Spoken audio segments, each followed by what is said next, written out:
So I thought I would share my story with IBS gut health, how I went from every symptom in the book to practically nothing. And you're gonna have to excuse my voice because I was playing football yesterday and I was shouting and now my voice is kind of gone. So not the best time to record a YouTube video, but we're gonna do it anyway. So I know a lot of you don't fully understand my story, and I would first have to take you back to I don't even know the years. I was probably 12. All I remember realistically was being very ill all the time. Um, I would always catch everything, right? I would always be the kid that was ill, right? If there was a cold going around, I would always be ill. So my health there wasn't very great. I remember taking antibiotics a lot, which is probably the root cause of what was really going on with my gut health. And I was getting tonsillitis like at least once a year, maybe twice a year, maybe even three times a year, which was really, really putting me in this vicious cycle of just antibiotics, illness, which really, really messed up with my gut health and kind of led to all the symptoms I started experiencing. And I then started to develop pretty bad anxiety. That's where are we? I'm thinking like primary school was where like I first started to really notice that I wasn't feeling good. Um, Then secondary school started, which was really when the hell started kicking in. When you're new to secondary school, especially in the UK, you know how different and difficult it can be. Um, and my health and anxiety wasn't in a good place, right? Because I was getting really, really, really bad stomach aches. Um, and the anxiety of starting a new school wasn't fun. So it's this cycle of getting bloating after every meal, being extremely anxious. I remember the weeks used to go as such. They were like, in fact, I was always anxious because Monday would be obviously awful because it's the start of the school, and the whole week of school would be awful because I wouldn't ever learn. It felt like it felt as though like Monday was really, really scary to go to school, right? And I would always be really, really anxious to go to school because I was worried that someone might find out that I was being anxious, which is interesting. And then by the end of Monday, I'd feel confident again. I'm like, oh, okay, Monday's done. Like, we got through it. Like, well done. But then Tuesday morning would come around and I would be being sick because of how anxious I was. And then I would get through the first class, be really, really anxious. Second class, a little less anxious. Third class, I'll be okay. Fourth, good. Five, done. And then Wednesday, and it would happen all over again. And I played football on Saturday and Sunday on the weekend. So I was really anxious for that. So I never really got a break because it was 7 days a week, anxiety every single morning. So there's a hair in my eye. So the anxiety sucked, which I believe now, having healed my gut, was stemming from such an awful gut. Because I tried all the anxiety stuff like the meditation and the breathing, which helped, but nothing really got me away from it like healing my gut did. So that sucked. And the main kind of symptoms I was experiencing, like there was a whole bunch of symptoms. Like I had really low folic acid, which the doctors would just like give me high dose folic acid, which wasn't even helping me anyway because I needed methylfolate and but then it would make me feel okay. But I was, fatigued, brain fogged.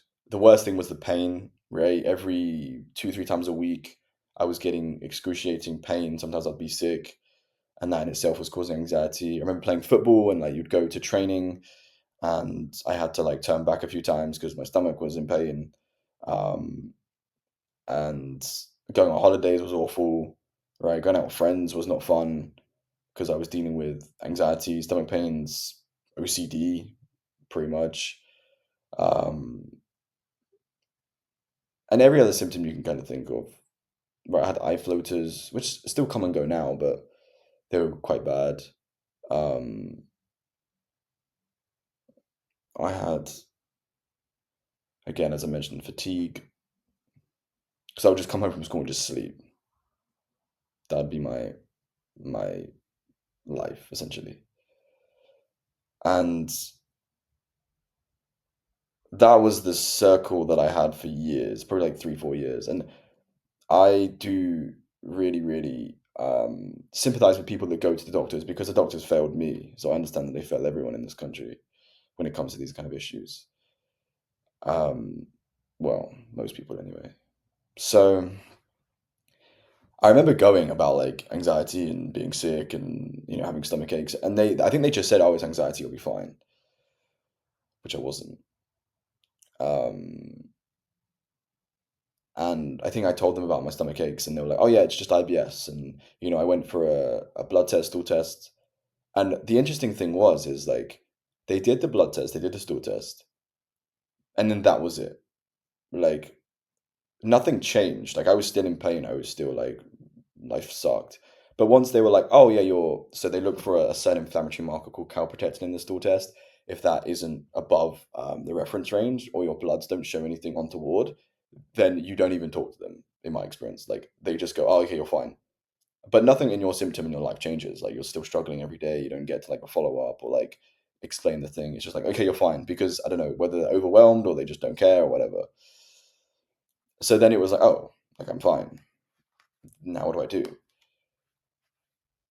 And then I realized diet had an impact. My whole life I grew up on. It was interesting because I was anxious growing up, so I didn't eat much food. That's why I was so skinny because every time I ate food, I felt sick. And my thing with anxiety is I felt sick all the time. So that's why I got so skinny. But then because I wasn't eating, then I was kind of like, in order to eat, I had to eat the bad food because it tastes better. But then I wasn't helping my gut. And then I realized that like the seed oils were definitely playing a part because I was ruining my gut for years and I didn't even realize. And then when I was in secondary school, I think like year 10, year 11, my gut started to get better because I was like saying, okay, diet's definitely having an impact. And I started feeling happier because you're not the youngest in the school. But, I was still getting ill all the time. I remember doing my Spanish speaking exam for GCSE with tonsillitis, which is fun. And I just thought the doctors were this beacon of knowledge that, like, if you ever have an issue, go to the doctors and you're fine. But I learned through years of the hard way that that isn't the case. That you can go to the doctors, but like that is the first step. You should go, obviously. But like, I just thought once they say there's nothing wrong with you, like there isn't anything you can do more. Like, but there's so much more that you can do. But once I got into year 10, year 11, stomach aches started to get like a little bit better because my diet was getting better, but the anxiety was still pretty awful, especially then COVID hit and I was in college. So you do college in the UK for 2 years and you do university. Um, that was really bad for anxiety wise. And my stomach aches were still bad. Like when I tell you like these stomach aches were 8, 9, 10 out of 10, like I might be too dramatic, but I was just throwing up because it was so bad. And like I was tired. I wasn't getting any muscle because, you know, my nutrient absorption was so bad because I had no microbiome practically. Um, and in fact, before that, when I was still in secondary school, I did a hair mineral analysis test. No, not. I did a sensitivity test. And I thought that was going to be the answer to everything. I thought, oh, it's just food. This is when I was like, oh, it's just food causing it. And I didn't realize there's actually something deeper going on, which is what I talk about now. And then it showed up like some things in red, like, oh my God, like gluten and dairy and like tomatoes and some other things as well. And I was like, oh, this is it. This is like, oh, I didn't realize I had like a sensitivity to this. Like, I'll just remove this. But that helped, which is why like I started getting less pain. But that wasn't really the answer because as I explained in a lot of my videos, like your gut is your input, which is the food. You then got the system and the output, right? Just as you have a printer, the input is the paper, the system is the printer. But if there's something fundamentally wrong with the printer, as in your gut, it doesn't really matter what the input is, you're still going to get errors, which is the output. So I thought that was the answer for me, and it wasn't. When I look back at that test now, I can see like some red flags, like my microbiomes were very low, or my bacterial levels were very low, which was the system that was broken after all this time. But no one ever told me that. No one ever told me that. It was just like low FODMAP diet, which helped, by the way. Low FODMAP diet was good, like short term, because it gave me some relief, and I was like, oh, I can actually like maybe live a life a little bit. Still kind of miserable though. But no one ever told me, that your gut microbiome can be fucked and your gut lining can be messed up, and that can affect your neurotransmitters, and your stomach acid is important, your enzymes levels, and um, your liver health is important. Like all these things were compounding and giving me issues. So, but yeah, and that was the main thing for me: just anxiety, being sick, pain, bloating, coating on the tongue a little bit, and I have a whole list of symptoms which I can get up if you want to relate to it, which maybe I'll show on screen. But then college hit around and I started to eat a little bit better, so I'd started getting better. But the anxiety wasn't really going away. Um, and fast forward into university is when things really, really got bad again because I was around so many people. And if you know anything about university in the UK, there's something called freshers flu, which is essentially where every new person in university gets ill because like you're in halls together. But I literally had freshers flu for like 2 years straight. I swear, like I was coughing. I literally like threw up blood at one point, and I thought like, what the fuck's going on? I had tonsillitis. I think I had tonsillitis like 6 times. Um, I and this was all stemming from like poor gut health because I don't get ill anymore, right? And I would have been more resilient if my gut was in such a bad place because most of your immune system's in your gut. So like even though I'm explaining all these symptoms, it all comes down to my gut being fucked, which is the whole point of my channel. I want to tell you about is how to heal your gut. And that really messed me up. And everyone was eating like bad food as you would in university and like going out drinking, and I was doing the same. But like every morning I would get really, really, really, really bad. Like my hangovers were so bad. Like my detox pathways and my antioxidants, my glutathione levels were so messed up that like a hangover for me would last, I don't know, like 48 hours minimum.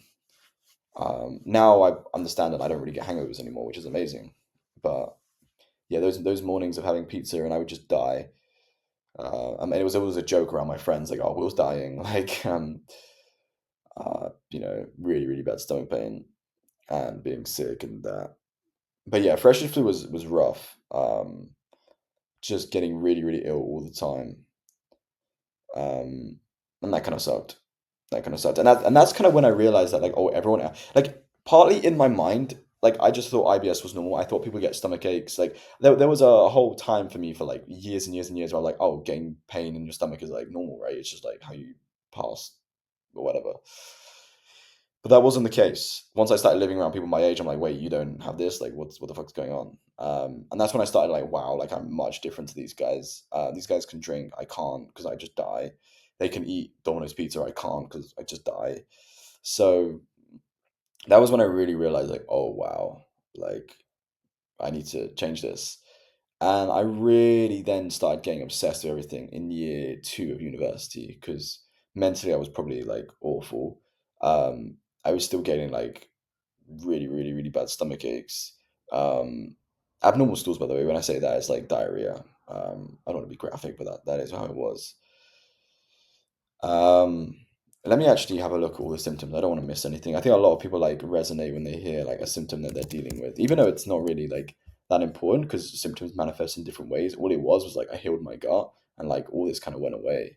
Like you could say, oh, I've got tonsillitis, but like the reason you're getting that is because your immune system's fucked, because your gut's fucked, right? So it all comes down to your gut, which is the foundation of pretty much your whole health. Um, but I was dealing with brain fog, cramps, diarrhea, anxiety, bloating, nutrient deficiencies, fatigue, always ill, urgency was awful.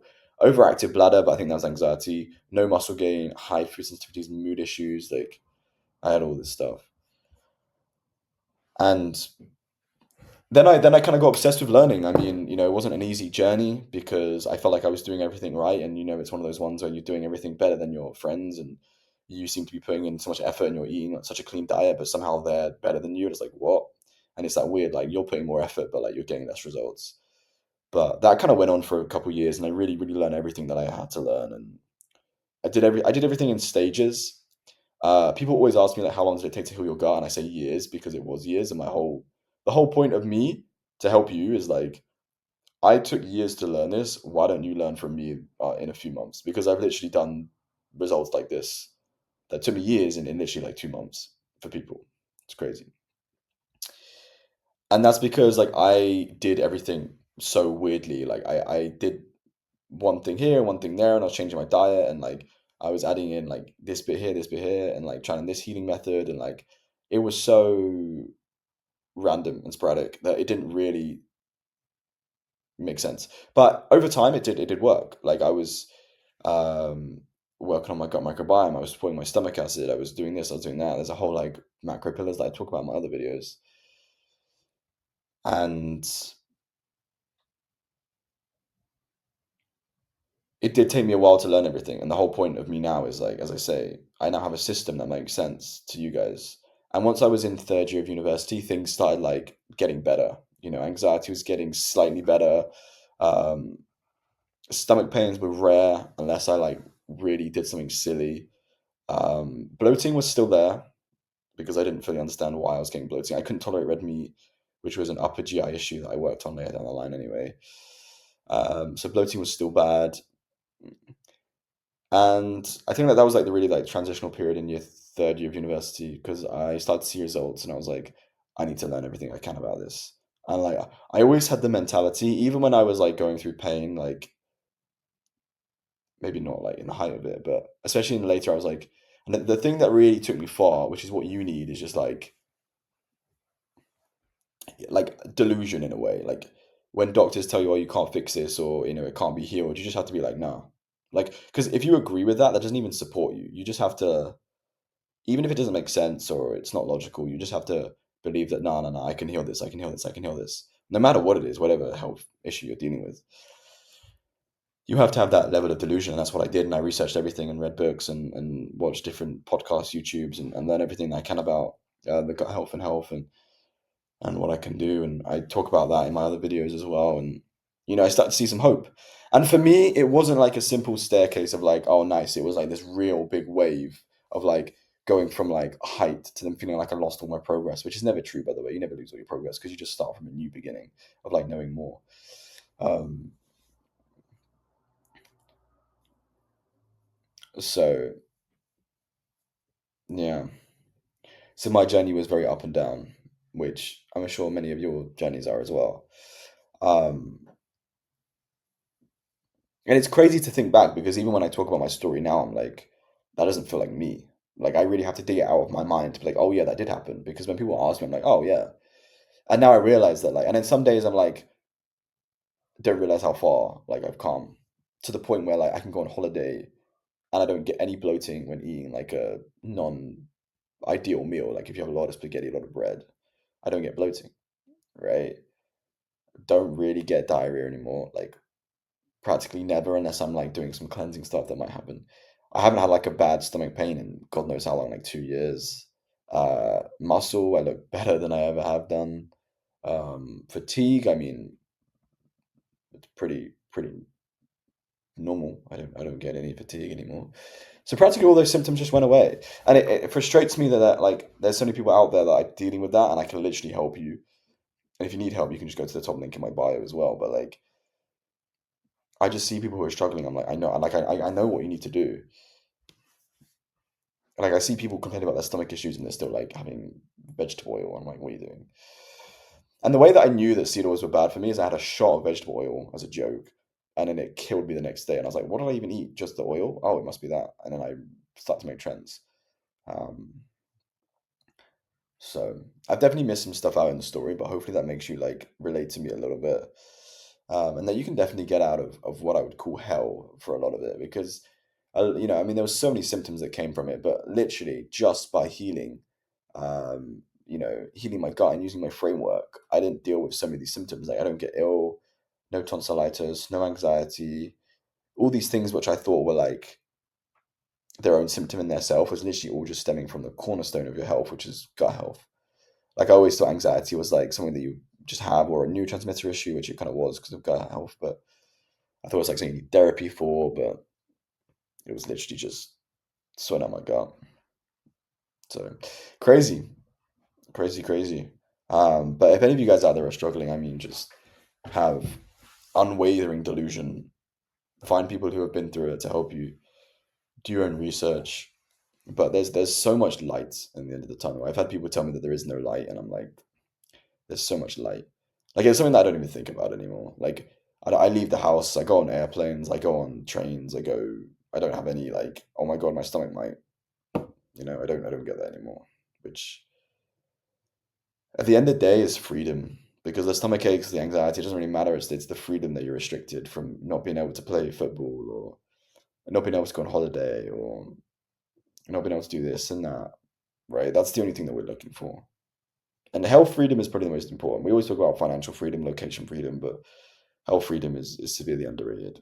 And it's just as important, if not more important, than all the other ones. Any questions? Let me know. Goodbye.